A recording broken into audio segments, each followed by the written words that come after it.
News का topic है विश्व दुग्ध दिवस यानी वर्ल्ड मिल्क डे। आज का यह टॉपिक जीएस पेपर 3 के अर्थव्यवस्था खंड से जुड़ा हुआ है। तो देख लेते हैं डायमेंशंस जिन पे हम आज की चर्चा करेंगे। सबसे पहले जानेंगे कि ये खबरों में क्यों हैं। भारत में दुग्ध उत्पादन के बारे में जानेंगे, ऑपरेशन फ्लड के बारे में समझेंगे, चुनौतियां, आगे की राह और अंत में रहेगा आपके लिए प्रश्न। तो चलिए सबसे पहले जानते हैं कि यह चर्चा में क्यों है। दुनिया भर में 1 जून को विश्व दुग्ध दिवस का आयोजन किया गया। इस साल की थीम डेयरी सेक्टर में सस्टेनेबिलिटी पर फोकस थी। साल 2021 में विश्व दुग्ध दिवस की शुरुआत फूड एंड एग्रीकल्चर ऑर्गेनाइजेशन द्वारा किया गया था। इसका मकसद वैश्विक स्तर पर दूध को ग्लोबल फूड के तौर पर स्थापित करना है। भारत में राष्ट्रीय दुग्ध दिवस का आयोजन 26 नवंबर को किया जाता है। साल 2014 से हर साल इस दिन का आयोजन भारत में श्वेत क्रांति के जनक वर्गीस कुरियन के योगदान को रेखांकित करने के मकसद से किया जाता है। अब जान लेते हैं भारत में दुग्ध उत्पादन के बारे में। भारत विश्व का सबसे बड़ा दुग्ध उत्पादक देश है। हालांकि कुछ दशक पहले तक स्थिति ऐसी नहीं थी। देश में दूध की कमी हुआ करती थी और अपनी बढ़ती आबादी के लिए दूसरे देशों से दूध का आयात किया जाता था। भारत वैश्विक दुग्ध उत्पादन 1/5वां हिस्सा रखता है। 1950 और 1960 के दशक के दौरान देश दूध के आयात पर बहुत अधिक निर्भर था। इसके बाद भारत सरकार ने भारत के डेयरी क्षेत्र को विकसित करने के लिए एक राष्ट्रीय डेयरी विकास बोर्ड स्थापित करने का निर्णय लिया। 1998 में भारत अमेरिका को पीछे छोड़ दुनिया का सबसे बड़ा दूध उत्पादक बन गया। 1991 से 2018 के दौरान भारत की प्रति व्यक्ति दूध की उपलब्धता 2 गुनी से अधिक हो गई। भारत में दूध की उपलब्धता में हुए इजाफे को समझने के लिए निम्न आंकड़ों पर नजर डालते हैं। 1991 में भारत में 178 ग्राम प्रतिदिन प्रति व्यक्ति को दूध उपलब्ध था। वहीं साल 2018 में ये आंकड़ा बढ़कर 394 ग्राम हो गया। वैश्विक स्तर पर दूध की प्रति व्यक्ति दूध की उपलब्धता 302 ग्राम प्रतिदिन है। साल 1991 में भारत में 55.6 मिलियन टन दूध का उत्पादन होता था, जो कि साल 2018 में 187.7 मिलियन टन हो गया। राष्ट्रीय डेयरी विकास बोर्ड यानी एनडीडीबी की स्थापना के पीछे तर्क है कि हमारे देश की सामाजिक आर्थिक प्रगति मुख्य रूप से ग्रामीण भारत के विकास पर निर्भर करती है। राष्ट्रीय डेयरी विकास बोर्ड शुरू में सोसाइटी अधिनियम 1860 के तहत एक सोसाइटी के रूप में पंजीकृत किया गया था।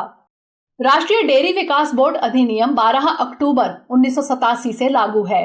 इसे संसद के अधिनियम द्वारा राष्ट्रीय महत्व की संस्था घोषित किया गया था। एनडीडीबी की स्थापना उत्पादक के स्वामित्व एवं नियंत्रण वाली संस्थाओं को बढ़ावा देने, वित्त पोषण करने तथा सहयोग प्रदान करने के लिए की गई थी। एनडीडीबी के प्रयासों ने दूध उत्पादन में देश को आत्मनिर्भर बनाते हुए डेयरी उद्योग को लाखों दूध उत्पादों के लिए एक स्थायी एवं लाभप्रद आर्थिक गतिविधि बनाकर भारत की ग्रामीण व्यवस्था में बदलाव किया। देश के दुग्ध उत्पादन में 1970 में लॉन्च हुए ऑपरेशन फ्लड की बड़ी भूमिका रही है। अब जान लेते हैं ऑपरेशन फ्लड के बारे में। ऑपरेशन फ्लड दुनिया के सबसे बड़े ग्रामीण विकास कार्यक्रमों में से एक है।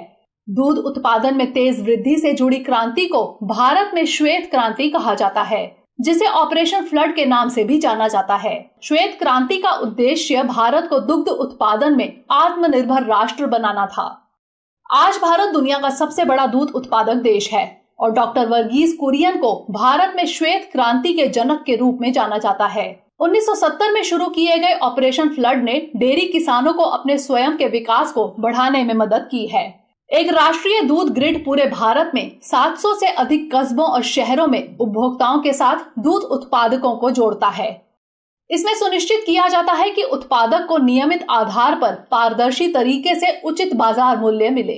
ऑपरेशन फ्लड के उद्देश्यों में शामिल थे दूध उत्पादन को बढ़ावा, ग्रामीण आय में वृद्धि, उपभोक्ताओं के लिए उचित मूल्य।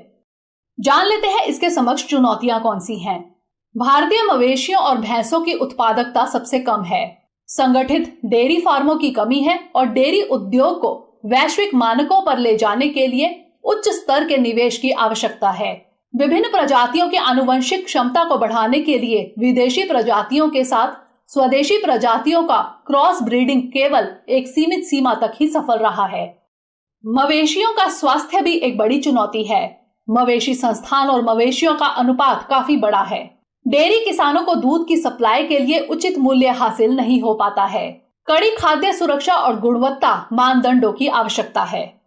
व्यावसायीकरण को गति देने के लिए बाजारों तक पहुंच महत्वपूर्ण है। बाजारों तक पहुंच की कमी किसानों को उन्नत प्रौद्योगिकियों और गुणवत्ता इनपुट को अपनाने के लिए हतोत्साहित करती है। ऐसे में जान लेते हैं कि आगे की राह क्या हो। नीति आयोग की एक रिपोर्ट के मुताबिक अगले दशक में भारत का दूध उत्पादन फिर से लगभग दोगुना होने की उम्मीद है। इसके अलावा आपूर्ति में वृद्धि मांग से कहीं अधिक है। इससे निर्यात में वृद्धि होने की संभावना है। अगले 10 वर्षों में दुग्ध उत्पादन बढ़कर लगभग 330 मिलियन टन होने की उम्मीद की जा रही है। दूध की आपूर्ति में आने वाले 10 वर्षों में मांग से 38 मिलियन टन अधिक की वृद्धि का अनुमान है। सहकारी समितियों द्वारा दूध की खरीद 2023 में 20% होने की उम्मीद है। दूध खरीद में निजी क्षेत्र की भूमिका 2023 तक 30% तक बढ़ने का अनुमान है। कोविड-19 के चलते लगे लॉकडाउन से पिछले 1 साल में प्रौद्योगिकी की भूमिका अच्छी तरह से स्थापित हुई है, जिसमें तकनीक संचालित सप्लाई चेन प्लेटफॉर्म हजारों दूध उत्पादकों को उपभोक्ताओं से जोड़ने में सक्षम है। आइए अब नोट कर लेते हैं आज का प्रश्न। भारत दुग्ध उत्पादन में विश्व में अग्रणी है, लेकिन डेयरी उद्योग में चुनौतियां चिंता का विषय है। इस कथन के आलोक में भारत में डेयरी उद्योग के भविष्य पर प्रकाश डालिए। तो ये था हमारा आज का सेशन।